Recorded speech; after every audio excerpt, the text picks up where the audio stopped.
ನಮ್ಮ ಜೊತೆ ಈ ಒಂದು ಟ್ರಸ್ಟ್ನ ಫೌಂಡರ್ ಪ್ರೆಸಿಡೆಂಟ್ ಆಗಿರುವಂತಹ ಶ್ರೀನಿವಾಸಯ್ಯ ಅವರಿದ್ದಾರೆ. ಸೊ ಬನ್ನಿ ಮಾತಾಡ್ಸೋಣ. ಹಲೋ ಸರ್, ನಮಸ್ಕಾರ. ಸೊ ನಿಮಗೆ ಮೊದಲನೇದಾಗಿ ಸ್ವಾತಂತ್ರ್ಯ ದಿನಾಚರಣೆಯ ಶುಭಾಶಯಗಳು.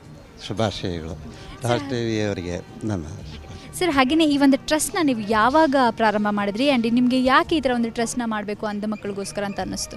1969ನೇ ಇಸ್ವಿನಲ್ಲಿ Ramana Maharshi academy for the ಬ್ಲೈಂಡ್ನ ನಾನು ಮತ್ತು ನನ್ನ ಸ್ನೇಹಿತರು service to human is worship to god ಅನ್ನೋ ಒಂದು ಮೋಟೋಯಿಂದ ನಾವು ರಮಣಾಶ್ರಮಕ್ಕೆ ಹೋದಾಗ ಅಲ್ಲಿ ನಮಗೆ ಪ್ರೇರಣೆ ಹಾಗೆ ಒಂದು ಇನ್ನೋವೇಟಿವ್ ಆಗಿ there was no institution for the visually challenged in the city of Bangalore during 1968-69. Then we felt ಆಗ ಈ ರೀತಿ ಶುರು ಮಾಡೋಣ ಅಂತ ಯೋಚನೆ ಮಾಡಿ that I myself and for the training at Calcutta Narendrapur underwent a training to teach the visually challenged and started this academy with one student in my house with 62 rupees donation from 4 people. Gradually ಆಗಿ the strength ಒಂದು ತಿಂಗಳಲ್ಲೇ 25 ಜನ ಆದರು. So ಆಗ ನೀಡಿಗೆ ತಕ್ಕಂತೆ adult education, vocational training ಇದನ್ನು ಕೂಡ introduce ಮಾಡಬೇಕಾಗಿತ್ತು. 1971ನಲ್ಲೇ ಅದನ್ನು ಇಂಟ್ರೊಡ್ಯೂಸ್ ಮಾಡಿದ್ವಿ. ಟ್ರೈಮಿಸ್ಟರ್ ಸಿಸ್ಟಮ್ ಆಫ್ ಟೀಚಿಂಗನ್ನು ಇಂಟ್ರೊಡ್ಯೂಸ್ ಮಾಡಿದ್ವಿ.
The main purpose of this organization is to empower the persons with disability, the mainstream of society.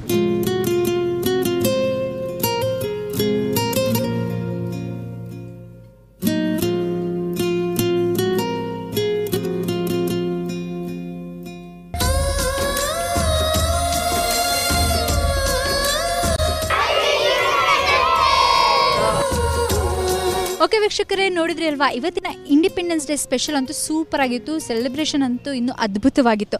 ಹಾಗೆಯೇ ಇಲ್ಲಿನ ಮಕ್ಕಳನ್ನೆಲ್ಲ ನೋಡ್ತಾ ಇದ್ದರೆ ಎಲ್ಲೋ ನಮಗೆ ಅಯ್ಯೋ ನಾವು ಇವ್ರಿಗಿಂತ ಎಷ್ಟು ವೇಸ್ಟ್ ಅಲ್ವಾ ಅಂತ ಅನಿಸುತ್ತೆ. ಖಂಡಿತವಾಗಿಯೂ, ಯಾಕೆಂದರೆ ಇಂತಹ ಒಂದು ಅದ್ಭುತವಾಗಿರುವಂತಹ ಪ್ರಪಂಚನ ಸೃಷ್ಟಿ ಮಾಡಿದಂತಹ ದೇವರು ಆ ಒಂದು ಪ್ರಪಂಚನ ನೋಡೋಕ್ಕಾಗ್ದಲೇ ಇರೋ ಥರ ಆ ಮಕ್ಕಳನ್ನು ಕೂಡ ಸೃಷ್ಟಿ ಮಾಡಿಬಿಟ್ರು. ಹಾಗೆಯೇ ಎಲ್ಲೋ ಇನ್ನೊಂದು ಕಡೆ ಯೋಚನೆ ಮಾಡಿದಾಗ ಇಂತಹ ಒಂದು ಪ್ರಪಂಚದಲ್ಲಿ ಇಷ್ಟೊಂದು ಅಕ್ರಮ ಅನ್ಯಾಯ ನಡೀತಾ ಇರುವಂತಹ ಈ ಒಂದು ಪ್ರಪಂಚನ ನೋಡೋಕ್ಕಾಗ್ದಲೇ ಇರೋಷ್ಟು ಪುಣ್ಯವಂತರು ಅವರೇ ಅಂತಲೂ ಕೂಡ ನಾವು ಅಂದ್ಕೊಳ್ಳೋದ್ರಲ್ಲಿ ತಪ್ಪೇನಿಲ್ಲ.